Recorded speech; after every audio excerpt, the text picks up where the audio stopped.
What about the Great Reset? Ah, the Great Reset. This is Klaus Schwab wrote his book, COVID-19 and the Great Reset.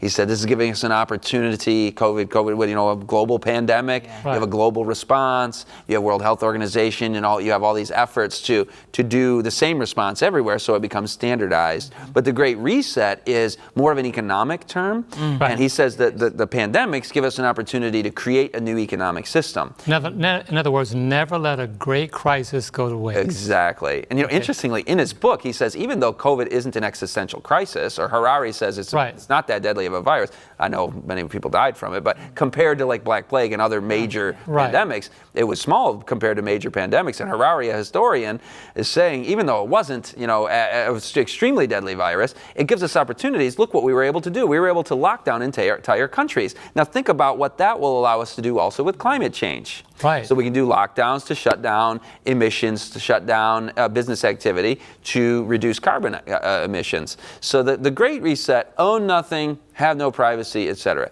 The own nothing is your clue. If you study economic systems throughout history, you know that in God's 10 Commandments, it says thou shalt not steal. So that implies ownership, that, you know, God affirms the idea that, you know, you work, you earn, and that's the bread for your family. The idea also is in the Declaration of Independence, which is quoted affirmatively in one of my favorite books, The Great Controversy. And it says that people, they collected on the shores of America from other places in the world, coming to a place where they could enjoy the fruits of their own labor. And so that economic system of freedom is something that's in God's order. By the way, I shouldn't just quote part of that from the Great Controversy, because there's a much better reason why people came to the place called America. Revelation 12 says the earth helped the woman.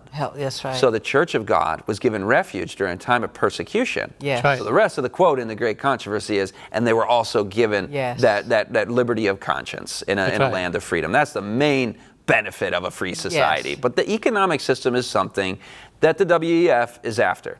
They want to reverse the free market model and go toward the Dark Ages economic model of feudalism. You remember during the papal times, everything was hierarchical. You can view it like a triangle, right? You have the Pope at the top of the papal system. You have cardinals and bishops and all the way down to the commoners. Well, there was a corresponding political and economic system with the king at the top.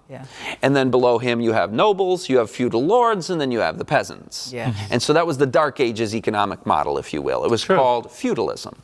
And it was where you own nothing. So land ownership was not a part of feudalism.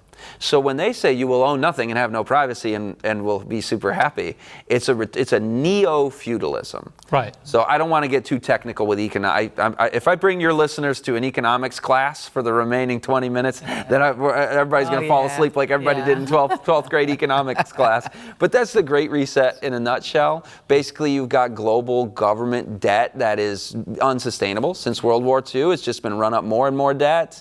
And the debt to GDP ratios are unsustainable. And it's never going to be paid off. So you cancel the debts, you have a reset, a restructuring, a new monetary system, central bank digital currencies to be able to monitor and control all economic activity. And that's where your specialty comes in teaching Revelation 13, know by no self.